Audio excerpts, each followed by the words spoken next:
Bom, eu considero um dos melhores casos da ufologia brasileira, e é o único caso, né, que a gente tem em mãos aqui, um documento oficial da Polícia Militar descrevendo a perseguição a OVNIs e criaturas, o que é um fato inédito, né? Porque, por exemplo, em todas os registros que nós temos, por exemplo, os depoimentos da Noite Oficial dos OVNIs, ou da Operação Prato, nós não temos um relato de criaturas. Nós temos o caso Varginha, né, com muitos relatos, inclusive o Edson lançou o livro dele, que está assim, fantástico, ele fez um compilado, um passo a passo ali do que é o caso dos ETs de Varginha, porque as pessoas acham que é um ET, né? Mas isso o Edson explica muito bem lá no livro dele. Mas não tem documento sobre o ET de Varginha. Não em mãos, né, nossas aqui, de meros mortais. A gente sabe que tem a tal fita do ET, né, da criatura, mas de concreto, assim, em mãos, infelizmente, nós ainda não temos nada. Eu acho que isso deve aparecer em algum momento. Mas o caso Cláudio nós temos. Nós temos um relatório de 4 páginas, assinado por 7 policiais e o comandante, o capitão Eisenhower, do Exército Austríaco, e fora os relatos dos moradores da cidade há anos, e em especial nesse evento do caso Cláudio. O caso Cláudio, ele aconteceu por volta de 30 dias, e ele iniciou-se como 3 estrelas no céu, formando um triângulo, uma em cada parte da cidade.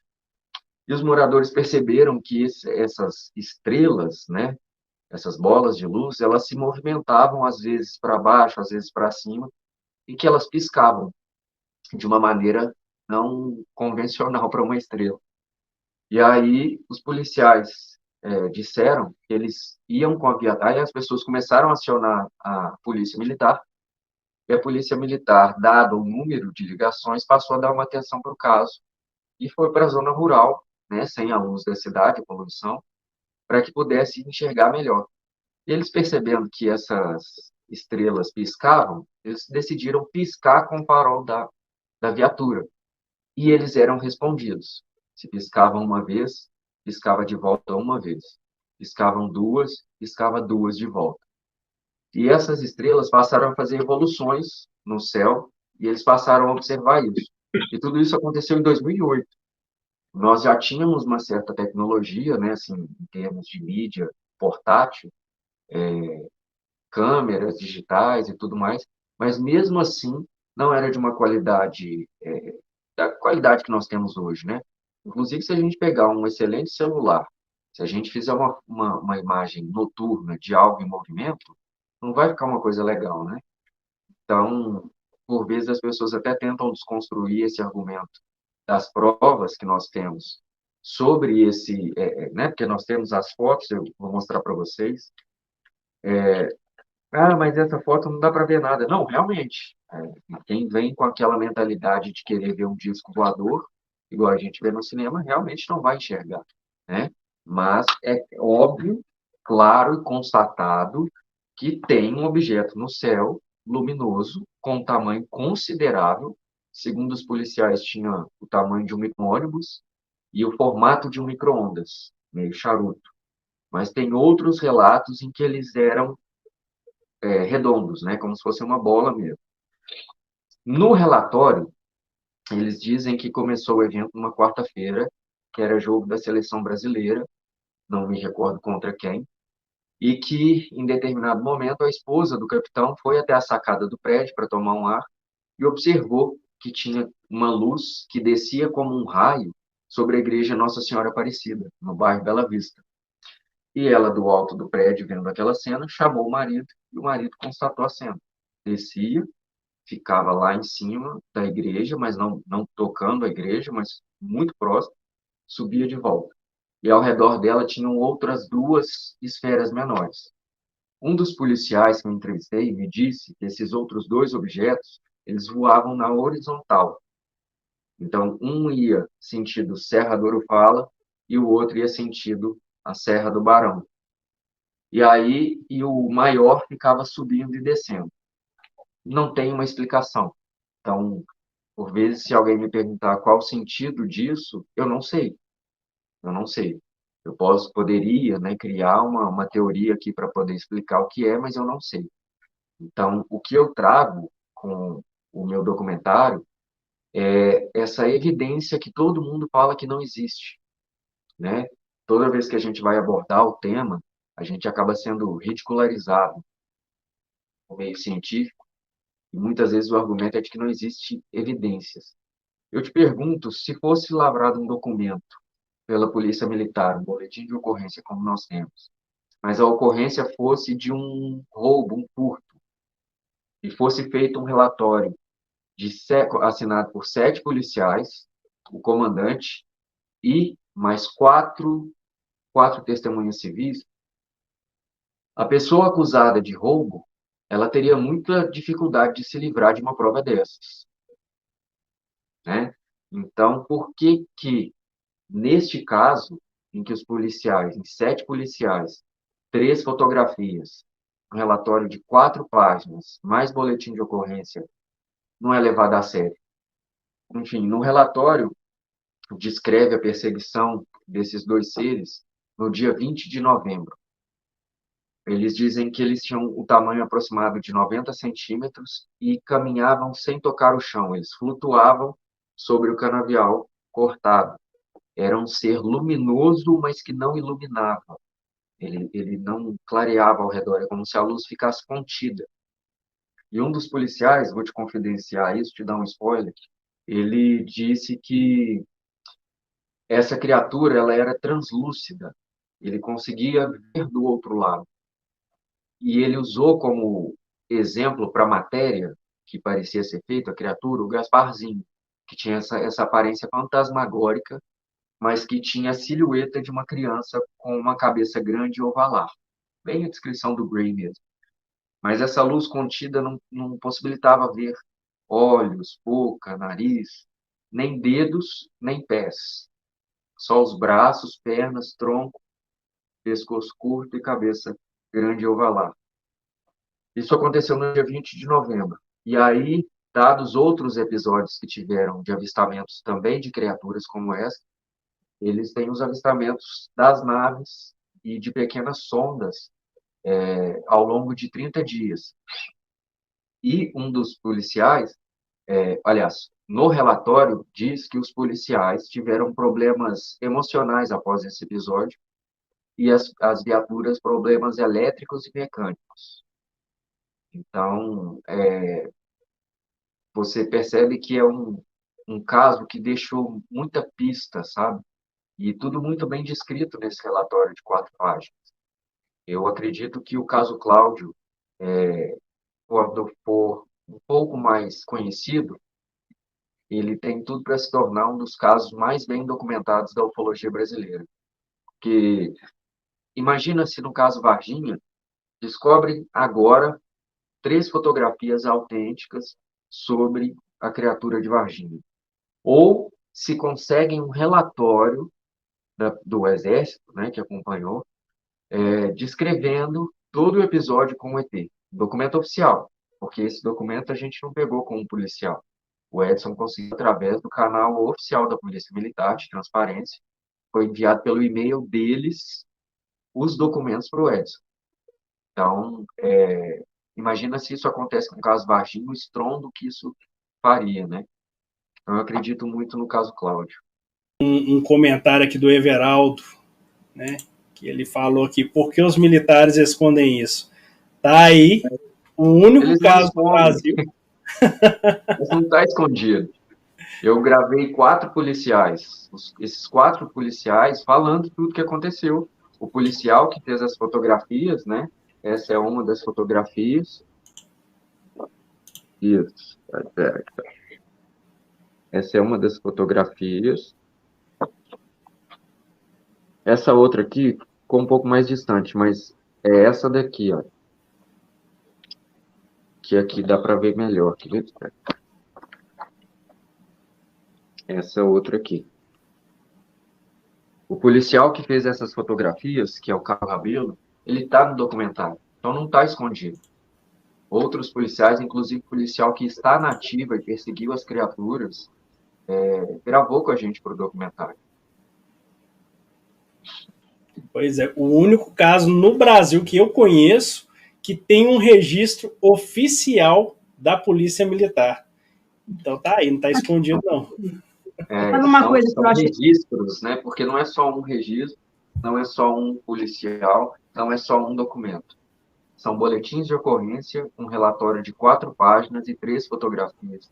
Se isso não é prova, eu não sei o que é mais. São essas fotografias que eu apresentei. Eles apagaram da câmera dele, né? Fizeram um backup e devolveram com o cartão de memória apagado. Mas o filho dele também já tinha copiado essas fotos no computador. Então eu lembro de uma vez, isso foi em 2008, então acho que foi em 2018, ele fez uma postagem no Facebook e colocou essas fotos, que foi lá que eu vi a primeira vez. Não sei por quê. Ele fala que não foi ele que apagou, mas eu voltei lá nessa publicação e as 2 fotos não estão lá. Ele postou 2 fotografias e uma montagem assim de um ET, sabe? Falando sobre o caso que ele, né, a experiência que ele viveu e tudo mais. Quando eu voltei, essas fotos não estavam lá. E ele fala que não apagou. Essas, que são as mesmas, né, que a gente teve acesso, foi a própria Polícia Militar que cedeu ao Edson, junto com o relatório e boletim de ocorrência. Por que ele só aparece na zona rural, na parte mais afastada da cidade? Nunca aparece na cidade, no centro, sempre na zona rural mais afastada. Eu não sei. Eu até perguntei a um dos policiais, porque isso também não faz sentido para mim. Né? Num primeiro momento, eu diria que eles virem para o interior é numa expectativa de que não fossem vistos, certo? Mas os policiais disseram que eles sabiam que estavam sendo vistos, sabe? Os policiais acompanharam eles por alguns quilômetros. As criaturas que estavam a alguns metros deles olhavam para eles, se viravam para eles, não conseguiam identificar olhos, né? Mas aquela silhueta que estava de um lado para o outro se virava para eles. Inclusive, tem um relato de uma das criaturas que fez um sinal com a mão e os policiais não conseguiam se mexer mais. Eles ficaram congelados. Um tentou sacar a arma, não conseguia, porque ele ficou paralisado, até que essas criaturas sumissem. Um episódio curioso que tem no relatório, que também é um spoiler para vocês, é de que quando os policiais se aproximaram dessas criaturas, eles tiveram a sensação de que... A sensação não, eles viram que elas estavam sobre um lago. E aí não conseguiram avançar com a caminhonete. No dia seguinte, quando retornaram ao local, não existia lago. Então, eles acreditam que foi uma projeção psíquica que fizeram, e não sei se é a melhor palavra para se usar, mas eles diziam que pensavam em muitas coisas, mas não conseguia entender uma comunicação direta, sabe? E o mais interessante que eu achei assim nesse caso é isso. No meio do canavial aparece um lago e quando eles chegam no dia seguinte, cadê o lago? É isso que eu também achei, entendeu? Achei interessante essa parte também, porque E como é que aí, vai desaparecer um lago assim? E eu perguntei a um dos policiais sobre isso, assim, porque para que alguém vai inventar uma história dessa, né, que tem tudo para passar ridículo, Isso. sendo que essa pessoa é um militar, e na verdade não é um, né? São vários militares. Então, assim, todos concordarem em criar uma história absurda, e pior, registrar isso em documento, sabe? O risco que seria uma brincadeira dessa. Então, eu não acho que seja uma brincadeira, eu não acho que tenha sido alguma coisa mal vista, por exemplo. Por muitas vezes os avistamentos que a gente tem, eles duram alguns segundos, com alguma coisa muito distante. Os policiais não, foram cerca de 30 dias. Não foi um dia, não foi um avistamento. 30 dias. O contato com as criaturas, um dos policiais me garantiu que foram 3 dias de contatos com de contato visual, né? Com essas criaturas, que eles tentaram comunicação, esses policiais, mas eles não receberam comunicação de volta. Então, não é uma coisa vista de relance, sabe? Foi uma coisa que pode ser acompanhada. né? Teve tempo de reflexão e tudo mais. E aí as pessoas perguntaram por que que não filmaram. Um dos policiais tentou filmar as criaturas enquanto eles perseguiam elas no canavial, essas criaturas do lago, mas a câmera queimou. Eles apontavam, enquanto ele apontava, ele não conseguia ver as criaturas e a câmera queimou. E a viatura teve alguns problemas elétricos também. Então, eu posso, enquanto pesquisador, te afirmar que foram as criaturas que fizeram isso? Não, mas são evidências, são coincidências demais, né, para uma instituição tão séria como a Polícia Militar ficar brincando com essas coisas. Imagina a situação, eles vão elaborar um documento oficial e esse documento não é para a gente, é para o superior, né? Viaturas estragadas, como é que justifica uma viatura com pane elétrica do nada? Né? E não uma, né? Várias. Exatamente. E o curioso é que quando eu fui à Serra do Orufala pela primeira vez, o carro teve o mesmo problema, sabe? O carro perdeu a parte elétrica e não ligava mais. Nada elétrico no carro funcionava. Nada. Depois eu tive um outro episódio, que foi quando a gente foi filmar a serra com drone. O drone parou de responder os comandos, sabe? Não é que ele perdeu o sinal, aliás, é uma perda de sinal, né? Mas não é que ele caiu ou desligou, teve algum... Não, ele simplesmente parou de responder e desceu até a serra. Uma outra vez que eu fui no carro, eu estava no carro do meu pai também, e fui até uma cidade vizinha, que é onde fica a fazenda de um dos donos dos donos, né, que já foi um dos primeiros donos da fazenda, e, aliás, da serra, e que supostamente é o homem quem escondeu o ouro lá, pela lenda, pela parte da lenda. A fazenda dele ainda existe, uma fazenda muito bonita. Nós fomos até lá e dizem que ele era um homem muito mau, que ele treinava tiro em crianças escravas, que colocava as crianças que tinham a canela grossa, eram consideradas ruins de serviço, ruins de trabalho, e colocavam elas para subir na palmeira e atirava nelas lá de baixo. Essas crianças caíam, não sei se num açude, no que era, e aí nós fomos até a fazenda desse cara. Saindo de lá, assim que a gente saiu de lá, eu entrei no asfalto, o carro fundiu o motor. Fundiu o motor. Então, assim, todos esses acontecimentos têm explicação? Tem. Mas todos juntos, sabe, já passa a merecer uma atenção sobre isso.